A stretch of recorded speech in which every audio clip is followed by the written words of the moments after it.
Don't let one bad leg haunt your parlay. Parlays turn into payouts, and now even near misses won't haunt your bet. The NFL season is here, and DraftKings Sportsbook, an official sports betting partner of the NFL, is rewriting the rules with Ghost Leg, a new game-changing promotion that turns close calls into cold, hard cash. Best of all, it's available to all DraftKings customers. Here's how it works. Build any 3+ leg pregame NFL parlay on Sunday, apply your Ghost Leg token, and if one leg loses, DraftKings makes it vanish like it never existed and pays you out in cash for the rest. Last season, over 30 million parlays were lost by a single leg. This year, Ghost Leg gives those busted bets a second life. No more busted parlays that haunt you all season. With Ghost Leg, the bad leg vanishes. The payout doesn't. Download the DraftKings Sportsbook app and use code PFF. That's code PFF to unlock Ghost Leg, the promotion that makes one bad leg disappear and pays you out in real cash. Ghost your losses, get your payout in partnership with DraftKings Sportsbook. The crown is yours. Let's hit on the two games that we had before the weekend. The Cowboys and the Eagles, they played on Thursday night. The Eagles won this game 24-20. Cowboys gave them a run for their money, though. The Eagles' top 5 graded players in this game. You'll love to see the rookie linebacker Shahad Campbell at the very top of the list with an 88.3. Offensive tackle Jordan Mailata with an 86.4.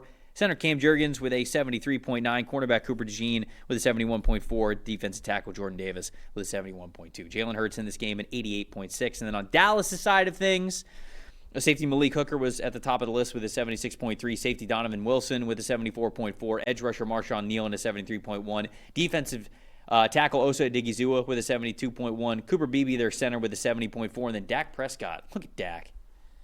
Whew. He's looking slim. He's looking healthy. He's back. Back Prescott's what we're calling him around these parts. I knew you were getting there eventually. Yep. 90.0. An elite PFF grade in this one.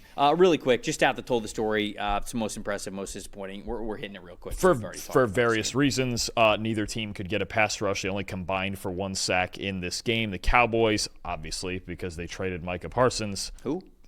You know, some guy that they needed better run defense. Never heard of him. Jalen Hurts, 3.67 average time to throw, was able to scramble 9 times. Part of that is 2 touchdowns and 3. They just couldn't bring Jalen Hurts down because, well, they're missing number 11, and their pass rush otherwise isn't great. And then on the other side, look, Dak was in a lot of clean pockets. He's my most impressive guy. Dak Prescott was fantastic.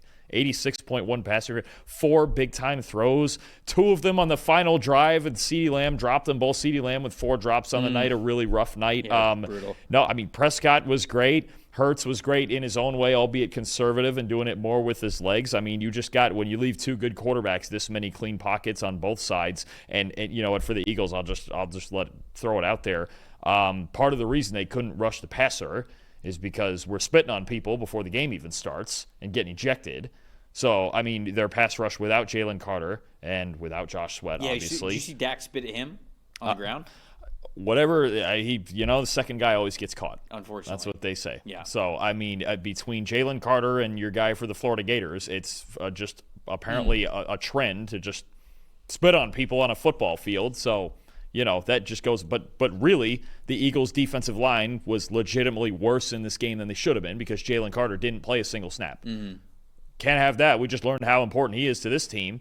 They didn't look great. They didn't look great in the pass rush, and you had guys playing more than they should have been playing. So, no sacks or hits on Prescott, not one. Yeah. So, I mean, if you have Jalen Carter going against a rookie right guard and Tyler Booker, that probably looks a little different. So, for those in Philadelphia and in Gainesville, Florida, quit spitting on people. It's very simple.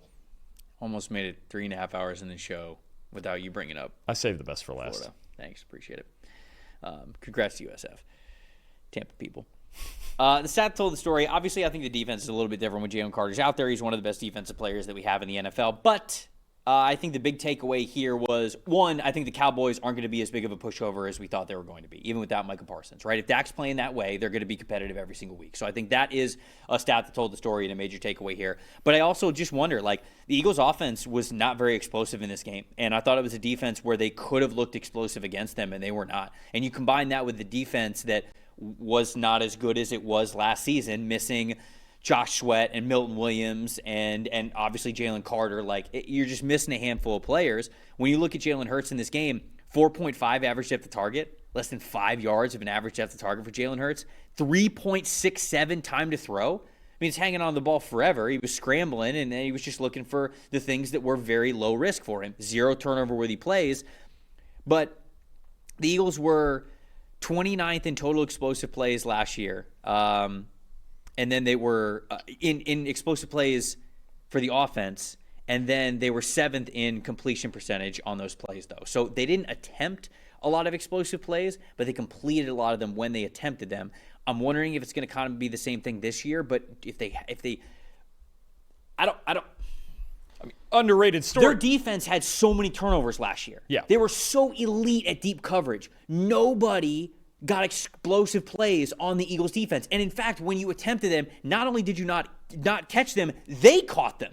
They caught the interceptions. So if you don't have that, because turnovers are often fickle. There is a large part of luck and instability that is involved. If you don't get that, and the Eagles' offense is still, once again, just very low explosive, very conservative in what they want to do and how Jalen Hurts wants to operate, I think the Eagles are going to the gap between them and their opponents is going to be less this year. That's not to say that all of a sudden doesn't make them a powerhouse in the NFC. They're still one of the best teams in the NFC.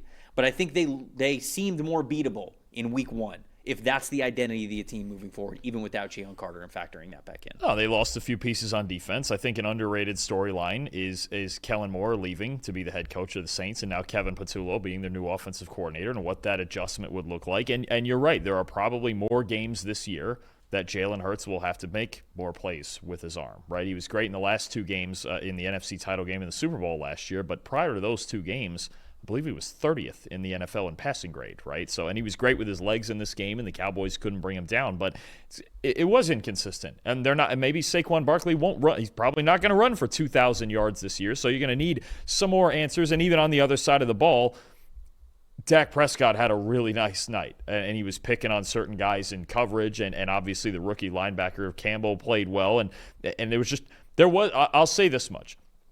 There was a lot working against the Eagles in this game, and they found a way to win, call it with their C game. So I'll give them credit for that. But, yeah, there are things to work on. Even as a defending Super Bowl champion, I know they hate the title, but you always have things to work on. Even in a win, it's better, obviously, to scratch out a win, especially when you were a heavy favorite. But, it's going to have to be a little different. Saquon's not running for 2,000 again. No one's ever done it twice, right? And to include playoff 2,500. They got to find other ways to win ball games. Here, it was Hurts' legs. It was good enough defense. A little help from CeeDee Lamb. So be it. They got a division win. But there's certainly things to work on with this team.